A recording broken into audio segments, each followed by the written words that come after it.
Powerful and intelligent predators, yet killer whales are, above all, families.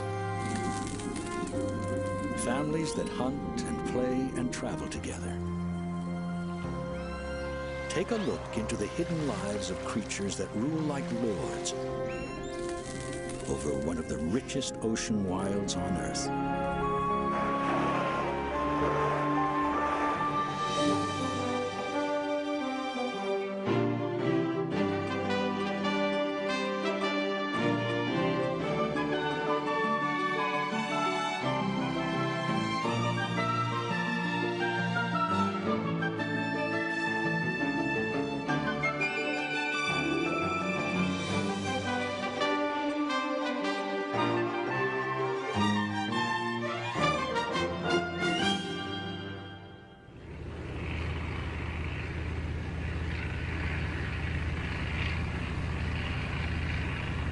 The journey is an attempt to peer with a camera into a hidden kingdom of killer whales in the Pacific Northwest.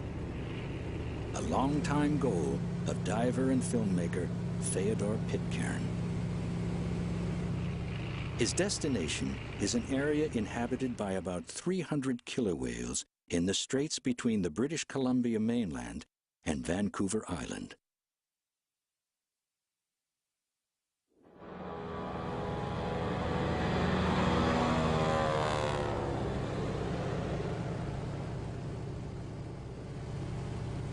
Traveling to film the unseen events of ocean life is a kind of continuing pilgrimage for Pitcairn.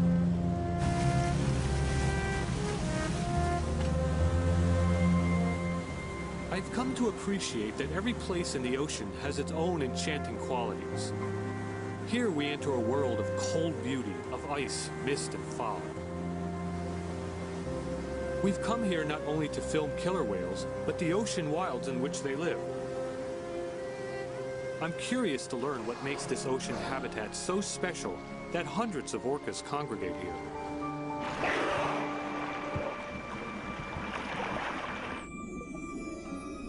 To humans, the ocean here is unbearably cold.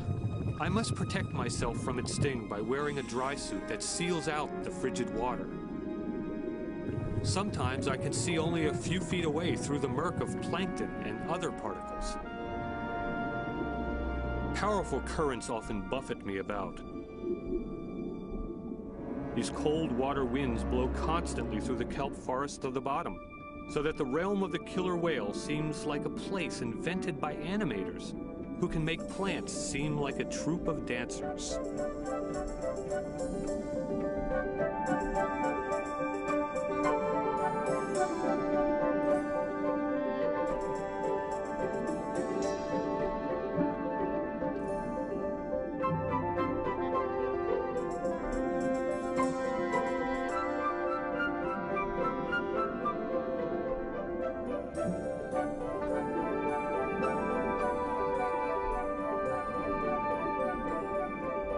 Amid the swirling cold currents, life abounds. Everywhere I point the camera, there is something looking back at me. Any shadowy corner can hold a surprise.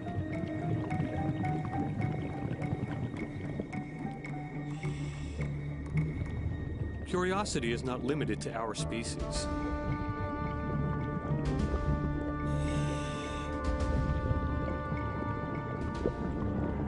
Sensing nothing either familiar or edible, the octopus puts up his guard.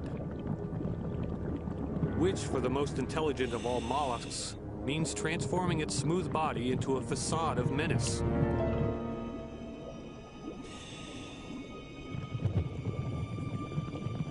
I know from experience it's not likely to attack something as large as me. It's just trying to look as fierce as possible.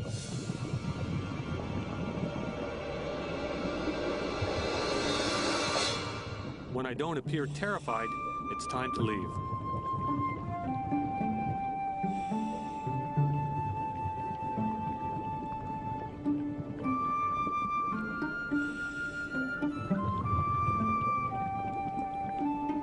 For good measure, he appears to booby-trap my path with a sunflower star. perhaps thinking that this predator, feared by other bottom creatures, will also intimidate me. To avoid frightening the octopus, Pitcairn moves off in a different direction, only to come upon another strange creature.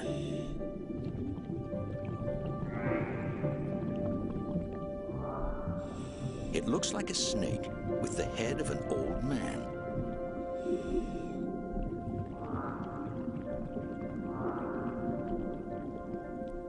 Its name, the wolf eel, suggests ferociousness, and its powerful jaws can crush spiny urchins.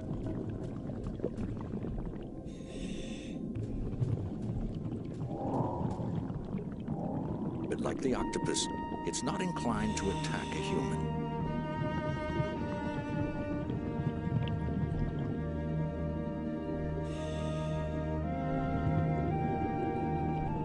The wolf-eel pair pay Pitcairn little notice, preoccupied more with courtship and their version of nuzzling.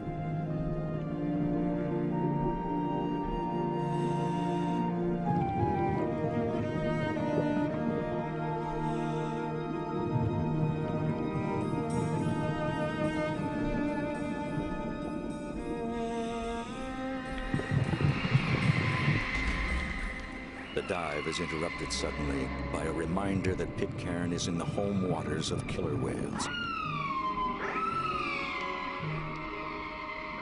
which are often heard before they're seen. Through the murk of the sea, they've detected my presence, and at first seem curious.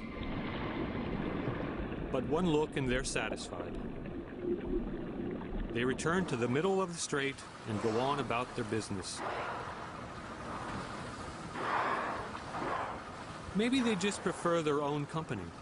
They're almost always seen in groups and rarely linger near a diver like me, which makes it difficult to observe their daily lives. Maybe this group is moving from one good fishing area to the next. They're so skillful in hunting fish that they seem to have ample time simply to relax and to do very little at all.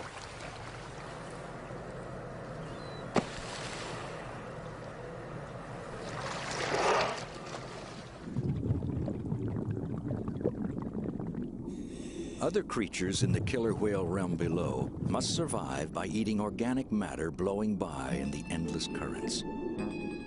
Like this nudibranch, a kind of snail without a shell, each invents its own way of capturing morsels of food. Sweeping the water with its umbrella-like bonnet, the hooded nudibranch acts like a fisherman, casting a net to catch passing plankton.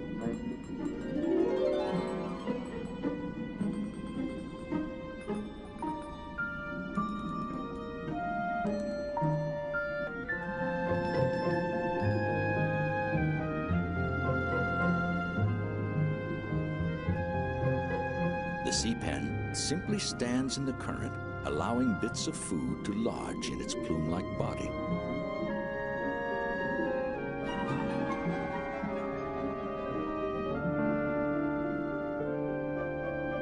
The basket star, an animal that looks like a small bush in winter, snags passing food with its branches.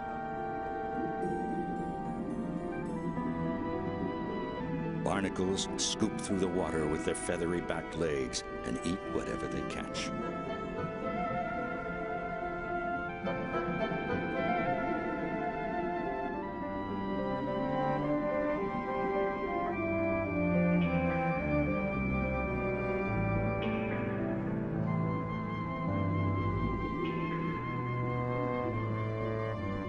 Sometimes the underwater breezes deliver a windfall.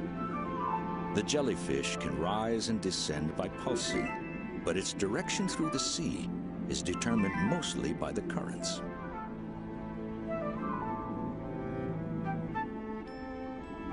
Pretty as a flower, the tentacles of the anemone are not only sticky, but armed with powerful stinging cells. It's a sitting predator awaiting whatever the currents might send in its direction. The jellyfish may have traveled hundreds of miles to get here, but once in the grasp of an enemy, its journey is over.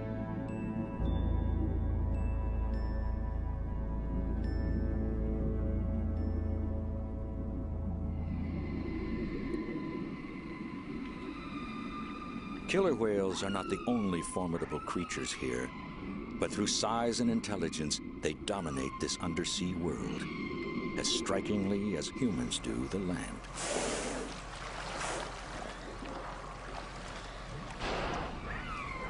To better understand them, Pitcairn seeks out someone who knows them intimately. Biologist John Ford spends his entire professional life watching and pondering the culture of killer whales, or orcas. He has done so since the early 70s, like an anthropologist studying an ocean tribe. Few know them as well, or have made so many discoveries about their way of life. We left with whales last night around 5:30, way down at the east end of Craycroft Island. They very likely carried on, I guess. Day after day, he observes, records, photographs, accumulating over decades a catalog that identifies not only individual whales, but entire family trees.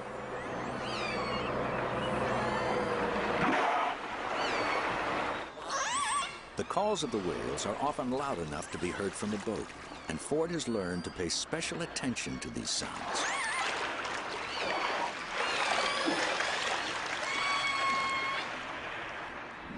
Studying underwater recordings, Ford was among the first to recognize that killer whales communicate in dialects, distinctive to each family group or pod. An individual's family heritage can be determined from the unique calls it makes.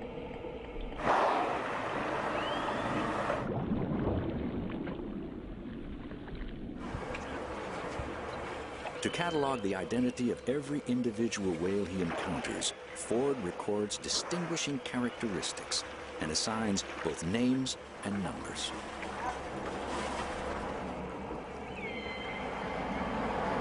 A37 and 46, they're two brothers, just swimming together, just relaxing with a belly full of chum salmon and enjoying themselves and enjoying this boat.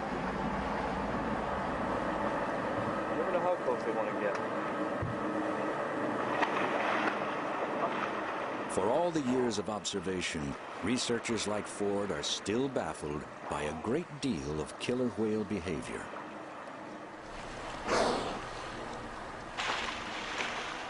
The whale that was flipper slapping and tail slapping and following us along there is A64 schooner, just a juvenile. We're not really sure what whales are doing when they make those kind of behaviors, because it depends on the context, and it's always kind of a curious thing to me when all the rest of the whales in the area are just going about their business, and one individual like that one seems agitated or worked up about something and displays these kind of things over and over again for sometimes hours at a time.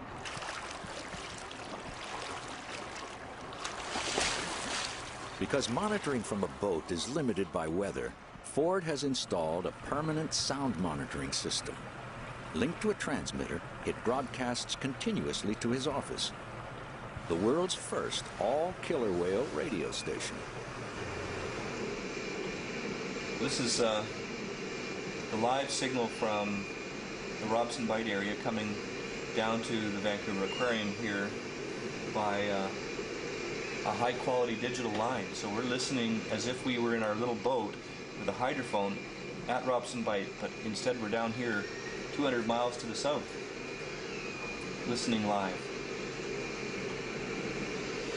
This is actually a catalog of the calls that the whales make, so we can match up the patterns this way. So when it goes like that is an N4 call. Young animals that are born into the pod learn those unique family dialects their vocal dialects represent kind of a family acoustic badge that identify the pod and help to keep the integrity and the identity of the pod together.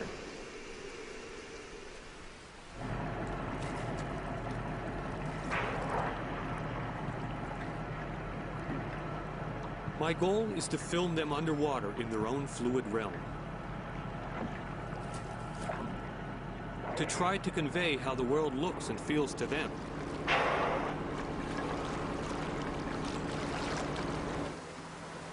While they don't seem to like swimming close to divers, they often like to be near boats.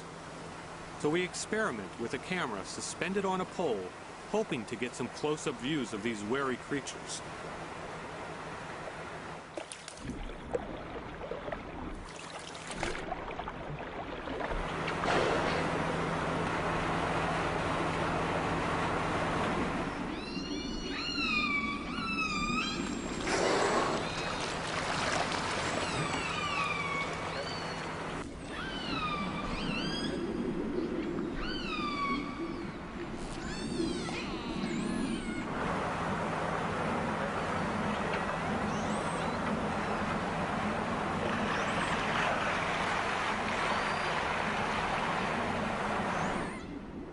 We get a few tantalizing glimpses through the murk, but not everything we hoped for.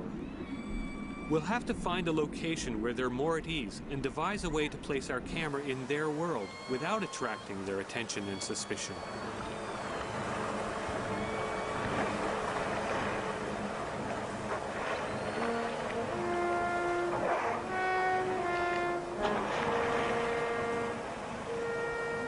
As the camera team deliberates over how best to film killer whales, an immense change is underway in the kingdom the whales rule beneath the surface. Spring arrives in this world of shadows and ghostly white anemones, marked by the appearance of strange matter adrift in the currents. It's the stuff of life, and it's everywhere. A female sea cucumber prepares to launch a bundle of eggs. Nearby, a male has begun to eject sperm.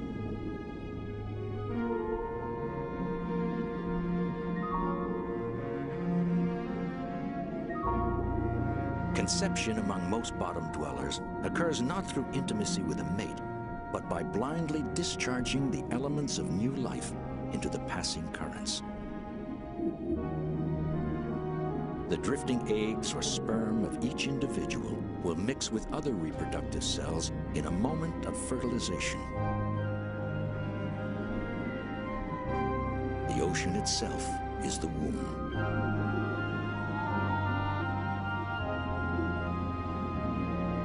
Throughout the coastal seas, creatures of the ocean floor cast the seeds of their next generation into the liquid breezes.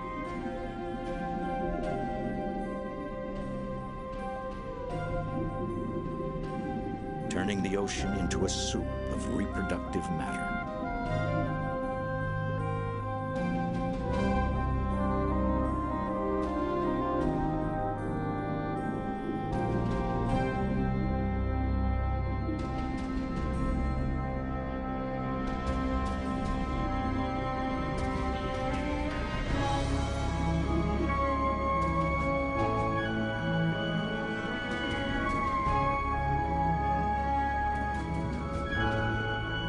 But a great percentage of the spawn sent off by creatures like the slime sea star is likely to be intercepted. For hungry fish and filter feeders, the seeds of new life are just another kind of food to pluck from the currents.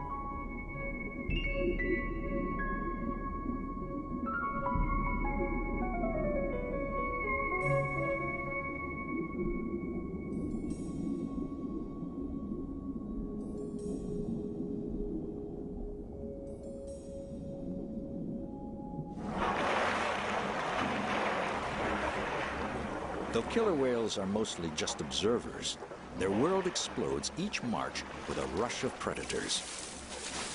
Dolphins, harbor seals,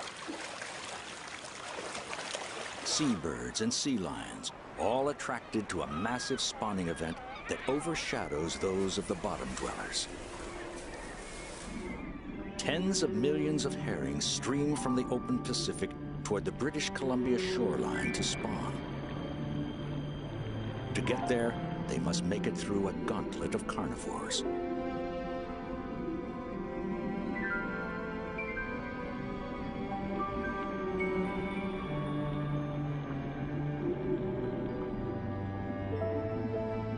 Panicked by the appearance of predators, each fish seeks safety in the middle of the school, producing what looks like a giant silver organism, trying desperately to find a safe path to its spawning grounds.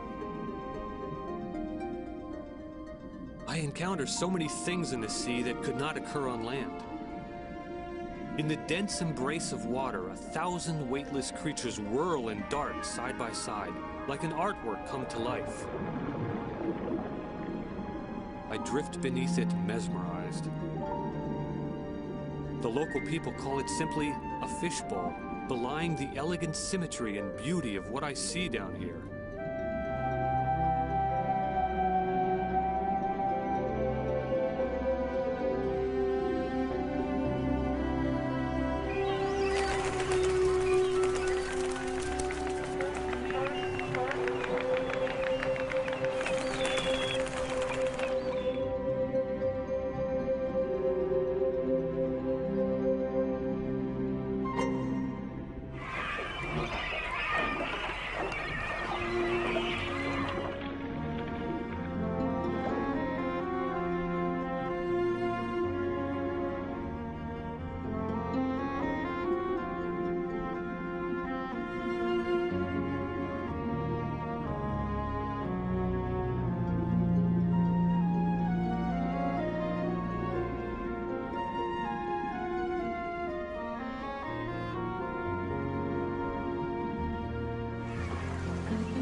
The relentless attacks by birds, sea mammals, and larger fish continue, but the herring are unable to turn seaward and flee.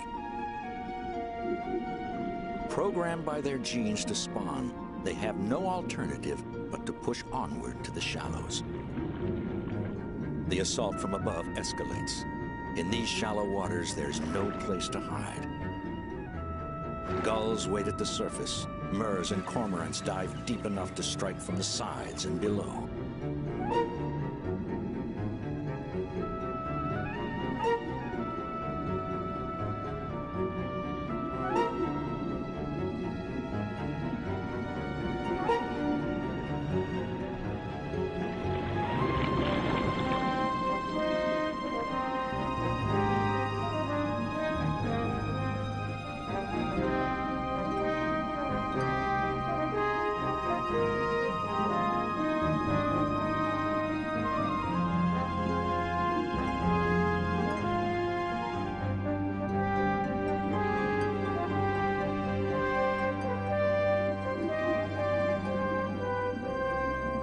For a time, the annual herring frenzy so dominates life along the coast that it attracts even migratory gray whales into the realm of the killer whales.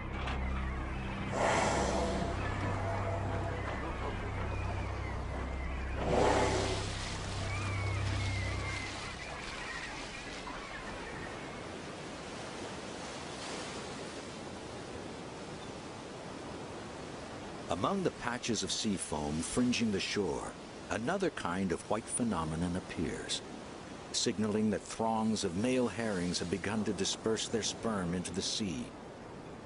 In places, the shallows turn milk white.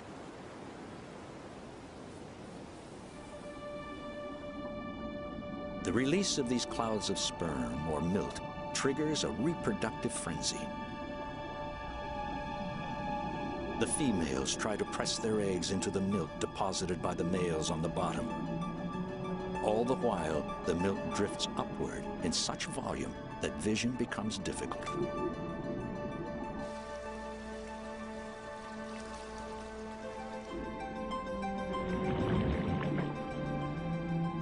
A single female can produce 25,000 eggs.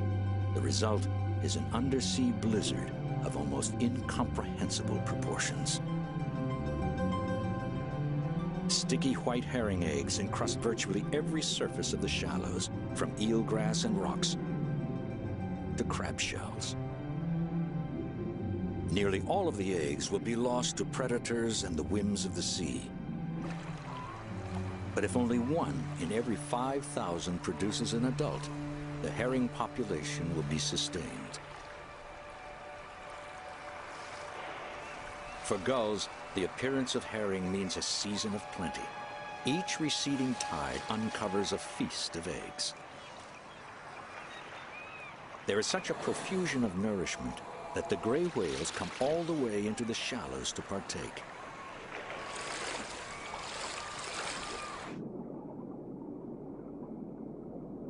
Raking the eelgrass with its baleen plates, one of the largest creatures in the sea feeds on eggs the size of birdseed.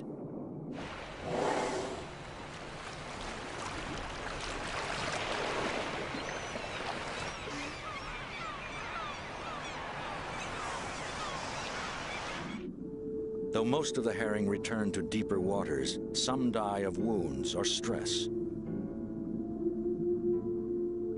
The sunflower star takes care of those left behind.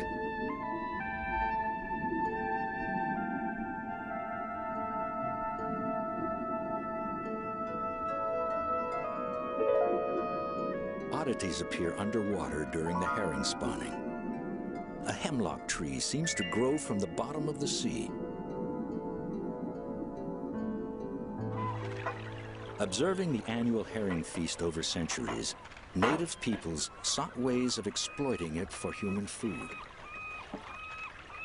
They discovered that spawning herring were attracted to hemlock for some reason.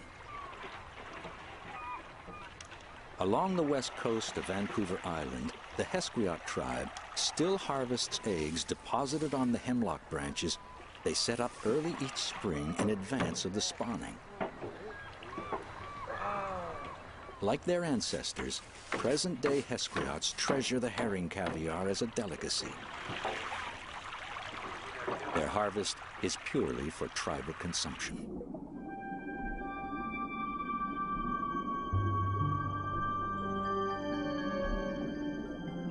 But a taste for herring eggs is not limited to native people here. In another cove, spawning herring pass among kelp fronds strung artificially on lines. The Ahusat and Toquat peoples of Vancouver Island have modified their traditional herring harvests to take advantage of the great demand for herring eggs elsewhere. In Japan, herring roe is a delicacy that commands high prices.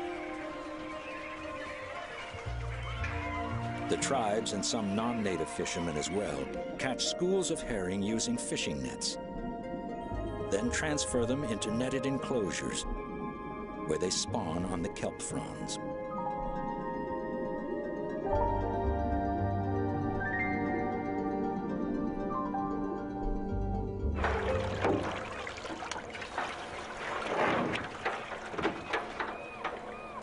The captive herring school attracts non-human harvesters as well. River otters descend from nearby streams to fill their bellies with herring.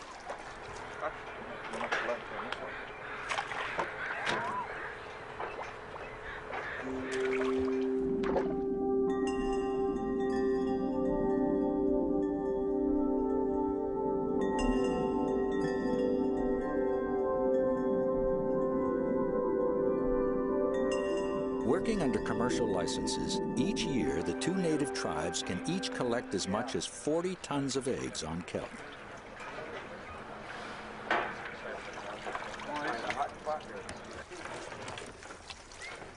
What is merely food for otters is big business for humans. Such commercial harvests can be worth millions of dollars.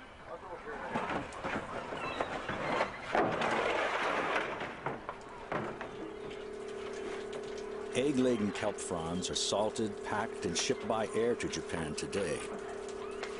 Though the industry arose in the 1970s, such trading actually began a century ago, when Japanese entrepreneurs obtained herring eggs from tribes farther north along the coast and sailed with them all the way across the Pacific. Yet the commercialism is mixed with an ancient respect for the cycles of nature. When the harvest ends, the nets walling the enclosure are opened, permitting the herring to escape, in the hope they will return and spawn again next spring. Though killer whales nibble at the spawning schools, herring make up less than 5% of their diet. They are awaiting a spawning event still to come that will bring their favorite prey into these waters.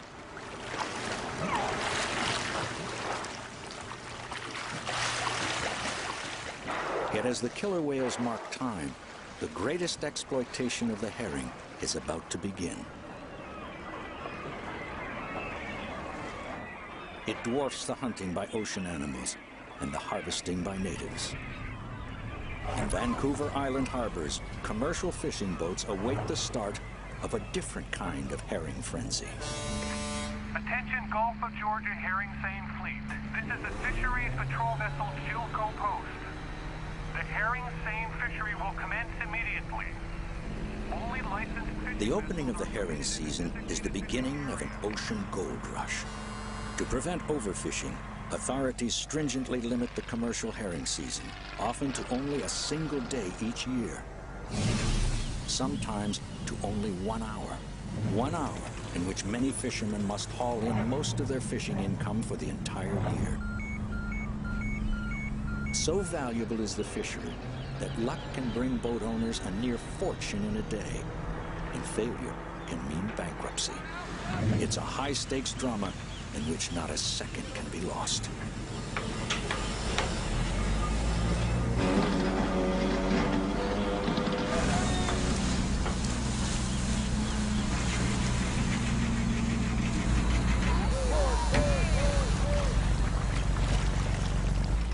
After racing to find a school using sonar, they must quickly encircle it with a seine net. Then draw the net tight, often catching more than herring.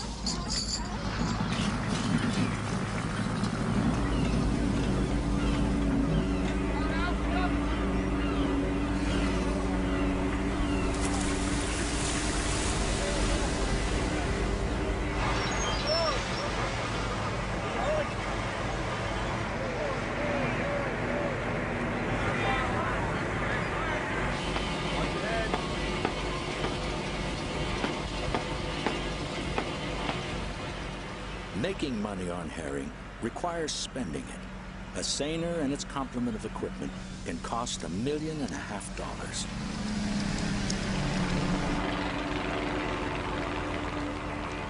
But depending on luck and skill, in their brief window of opportunity, they may pull in anywhere from 20 to 200 tons of herring. The only market is Japan, and prices fluctuate with the Japanese economy. There have been years when a catch of a single boat brought in $250,000.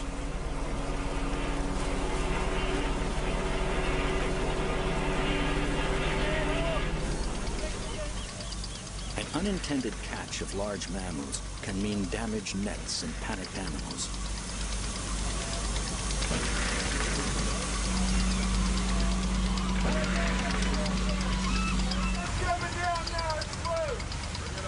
The fishermen give the sea lions every opportunity to escape. And one by one, they all do.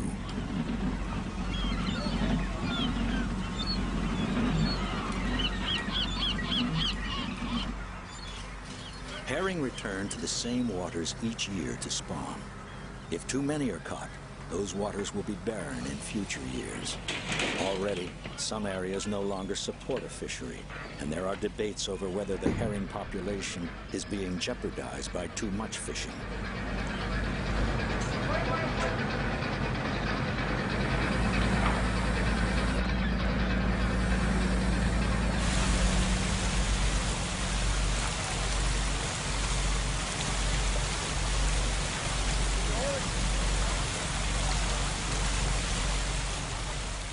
So intense is the rush to haul in fish, captains can imperil both their boats and crews by overloading. Even large vessels can be overturned by 200 tons of fish in their net.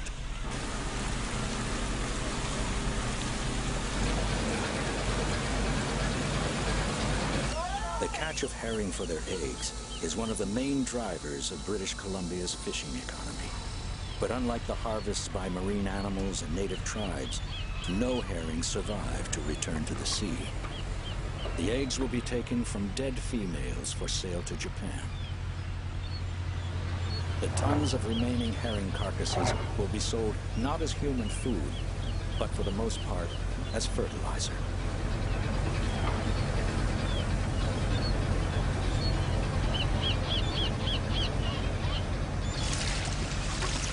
As spring turns to summer, the flood of life awaited by the killer whales approaches from the open sea. Salmon by the millions in wave after wave.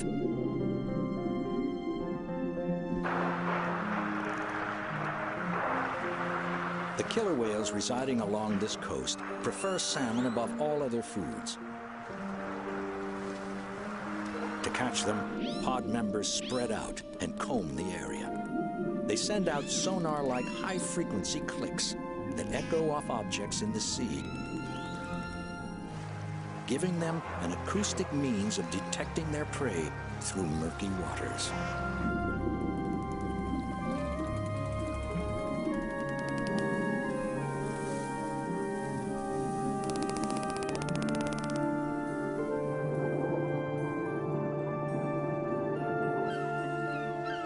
Through summer and into fall, those salmon that survive seek out their natal streams and begin a difficult journey against currents and rapids.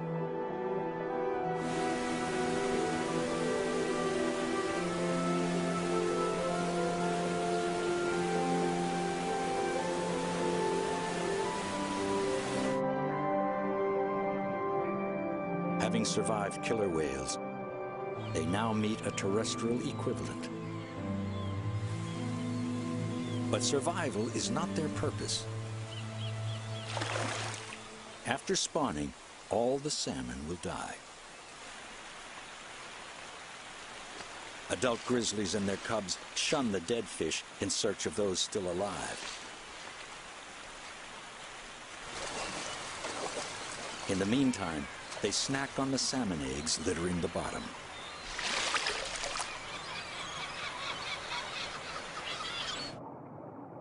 When more salmon arrive, the bears feast relentlessly. Grizzlies face a deadline as fall approaches. To survive the long sleep of winter, they must pack on as much fat as possible.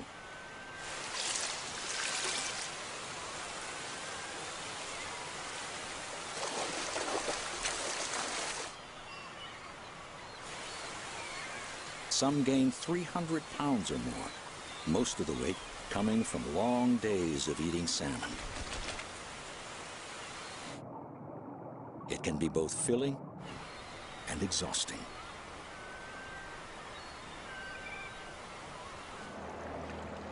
For John Ford, salmon season provides an opportunity to learn more about killer whale feeding techniques and preferences.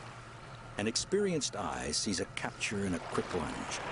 Time has shown that the killer whales hunt all 6 of the salmon species found here. It looked to me like a chum, about the right size. And it was quite a prolonged chase there, huh?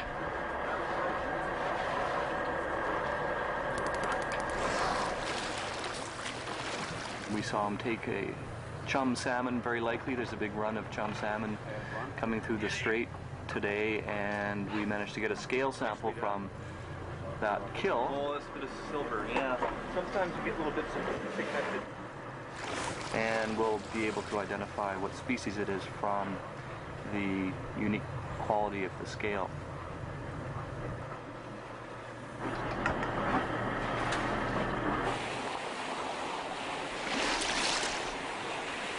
As if from nowhere, a pack of white-sided dolphins appears, interrupting the killer whale hunt.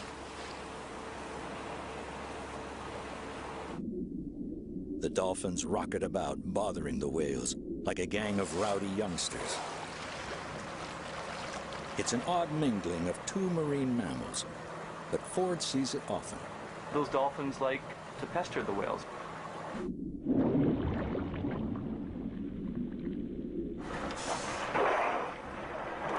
And we see them doing it to humpback whales as well, where they will chase them around and smack them with their tails and just generally be kind of pesky for whatever reason.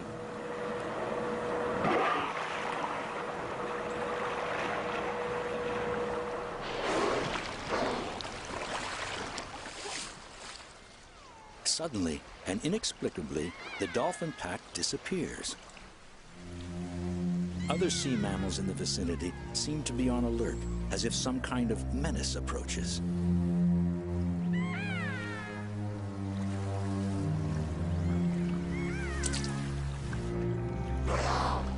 The menace is real. A pack of aggressive killer whales passes through, driving harbor seals ashore. More nomadic than the resident whales of the region and traveling in smaller families, these transients also prefer the meat of sea lions and dolphins to fish. Distinguished by tall, pointed dorsal fins, these mammal eaters don't seem to mingle with their fish-eating cousins.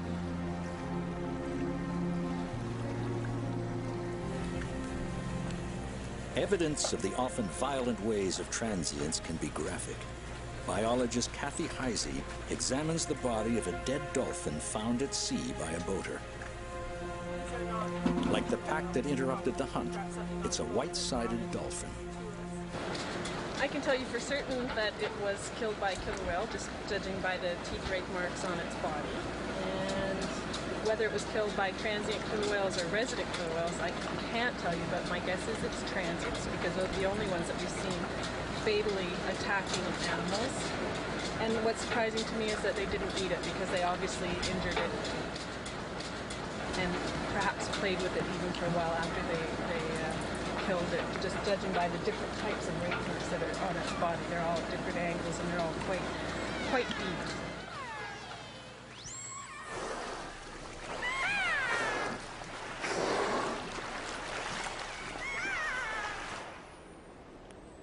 Until the early 1970s, the realm of killer whales in British Columbia lay mostly beyond the interests of humanity. But the curiosity of scientists and filmmakers has since fueled a popular fascination with these intelligent creatures. People come from around the world hoping to catch a glimpse of wild orcas. Identification catalogs enable them to learn the name and family history of the creatures they watch. Some learn for the first time that the swimmers before them are traveling families whose social relationships are among the most complex of any mammals on Earth.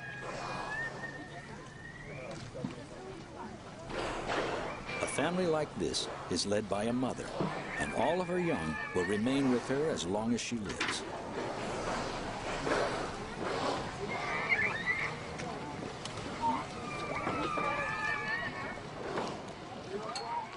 Approaching the boat is not just a juvenile whale, but someone's daughter, sister, granddaughter. That's amazing! Oh my God! Oh my God!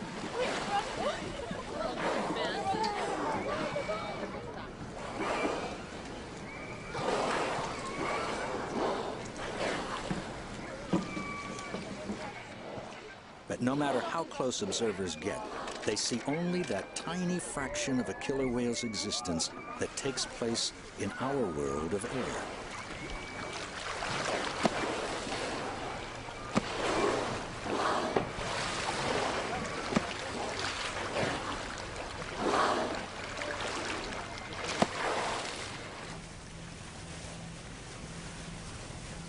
Pitcairn and his friends have devised a plan to peer, at least briefly, into the hidden part of killer whale existence by going where other visitors cannot.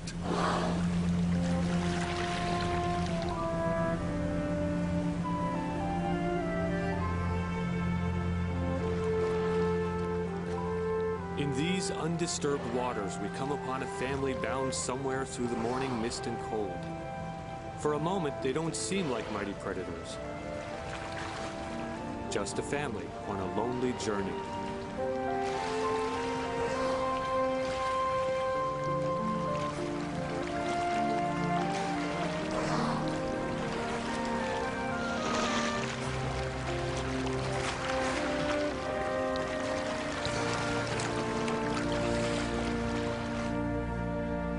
Pitcairn's destination appears unremarkable. A beach covered by a bed of smooth pebbles that extends out into the shallows. But in fact, it's a special place where killer whales may let down their guard. In hopes of capturing a few moments of killer whale behavior here, the team arrives with an arsenal of equipment. Yeah, right.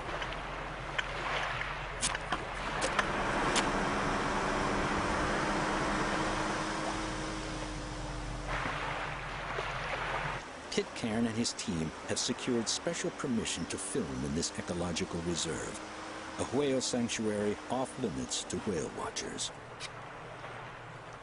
To avoid disturbing the whales, no diver will enter the water, only a remotely controlled camera. The underwater cameraman must learn to practice his craft sitting on dry land before a miniature steering wheel. Mr. Orca. The team will set up camp, then wait to see if any whales show up. As they prepare, killer whale sounds arise just offshore, an auspicious sign. They toss a hydrofoam into the water. Pitcairn's worry is that the effort will turn out to be a waste of time. This is his second attempt. The previous year, the team waited 3 weeks and no whales ever showed up.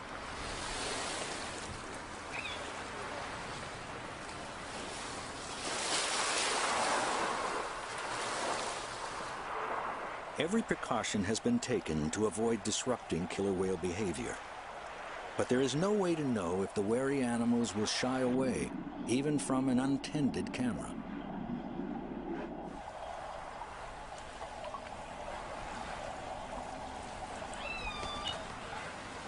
The wait begins.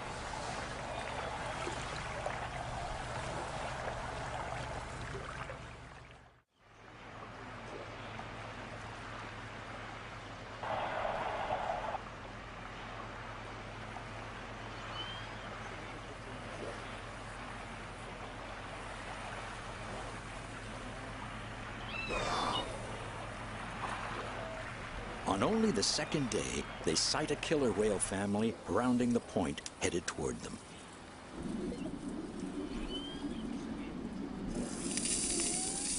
The underwater microphones pick up the raspy sound of a whale scraping against the bottom. The area is called a rubbing beach because killer whales frequently seek it out to rub their bodies against the bed of pebbles. No one is sure why. Their markings show them to be a family well known to scientists in the area. A 52-year-old matriarch named Stripe, her 3 children, and a grandson. The tallest fin belongs to her 28-year-old son, Okisolo, the most enthusiastic among them when it comes to rubbing.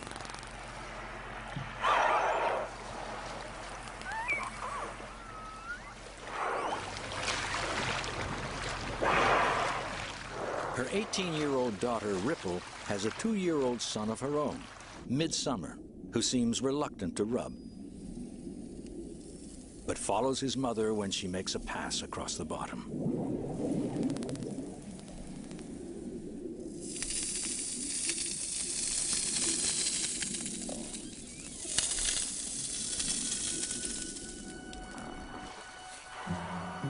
Children at play. Adults enjoying a relaxing swim. It seems the undersea equivalent of a family day at the beach.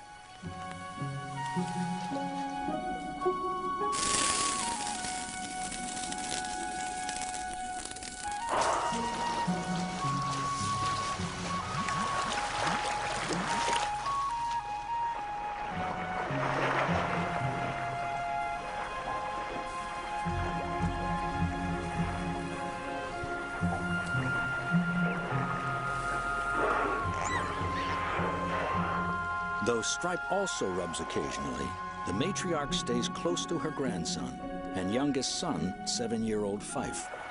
Stripe knows how quickly tragedy can strike.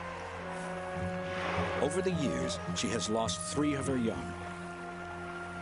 One captured for a marine park, one struck by a ferry, one to unknown causes.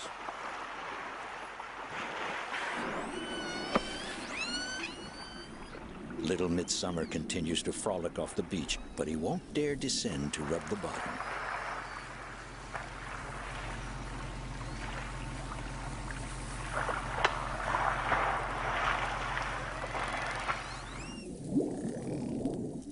His uncle, on the other hand, can't get enough. An adult male like Okisolo may have fathered young of his own, but they remain with their mothers in other family groups.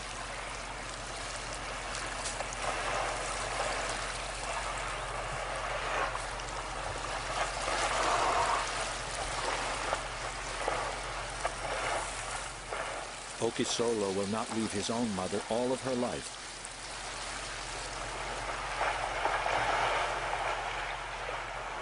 Some males simply disappear when their mother dies. No killer whales in the world, other than the 200 living around northern Vancouver Island, are known to rub like this.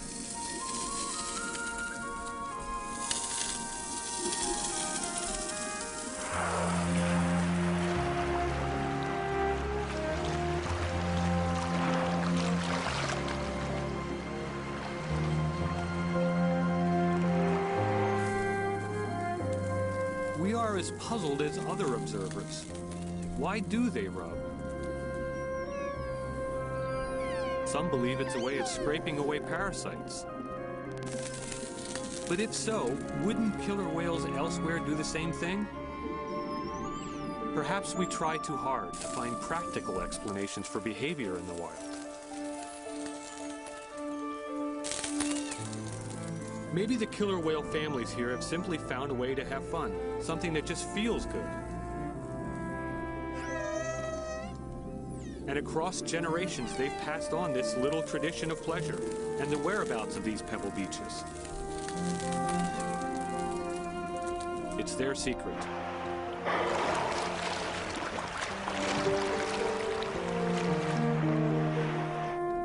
And we're peeking into the place in their world where they can escape the labors of daily survival for an occasional hour of amusement.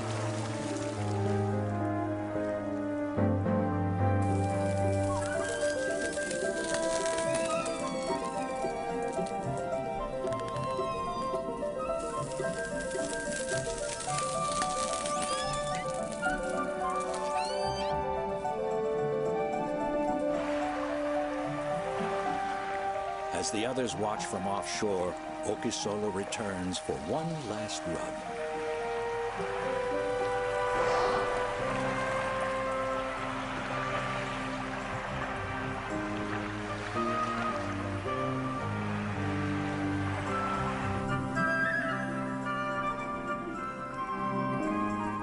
Perhaps inspired by his uncle, little Midsummer finally descends for his first pass over the pebbles, rubbing and blowing bubbles at the same time.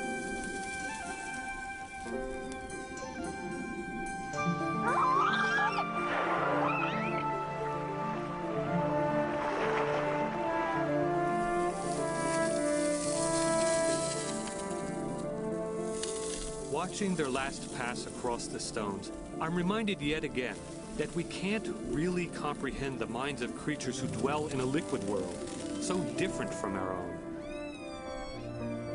And yet we share with them the concerns of parenthood and the devotion to family, and maybe also a need for sheer fun. At least that's what I would like to believe. It is one thing to observe anonymous animals in the wild, quite another to know them by name, to know their ways of relaxing, to know even their family tragedies. As they leave, they no longer seem to us strangers in an alien realm, but a family heading home from the diversions of a summer afternoon.